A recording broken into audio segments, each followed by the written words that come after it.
Hi, I'm Michelle Madison with My Me Now TV, and welcome to How to Decorate a Room for a Baby Shower.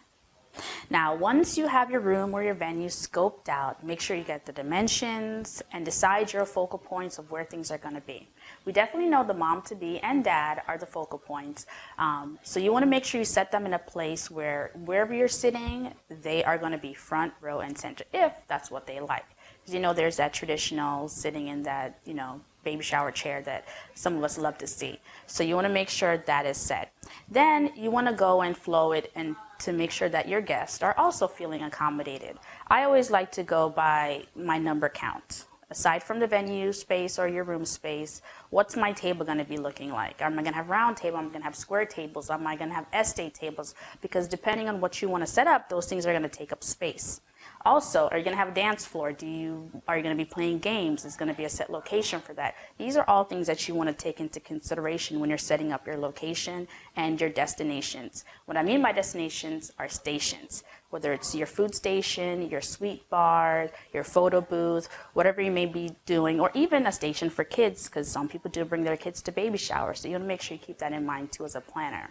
Now, I like to decorate the room once I have the focal point of the mom. I then have the focal point of the table. So we have our centerpieces. When you have centerpieces, you want to consider height, depth, and all those things. You don't want a centerpiece to be so cumbersome that people can't have a conversation. It defeats the point of being social, right? Then you want to do things like I mentioned before, like the sugar bar.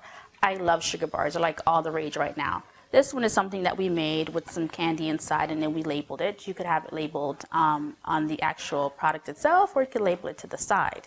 Next, we have our serving plates. I love these. They're very inexpensive. They're like maybe $1, and they just look so rich and just make anything look nice and chic. Now, when you're on the table, I love to have chargers. Chargers definitely have to be in line with the theme. Traditionally, they're gold, they're silver, they're round, or they're square, but chargers could be any color that you like. When I have my napkins, I always like to give a message to my guests. This is something that we had from a past event that we had. We just welcomed our guests, and it was something in line with the theme. Some people also like to do picture frames. These are great for decor because they could label destinations, or they could be a nice keepsake on the table. I love these tissue paper pom-poms. These are great for hanging from the ceiling, or you could even drape them behind a chair with a nice note. You could be very creative with these things. Going back to the sugar bar, I love Bunting, and Bunting gives you a lot of flexibility and creativity. So this is something that we made. So it had these different color palettes and textures and tones going on, just to label the sugar bar or your sweet area, however you want to call it.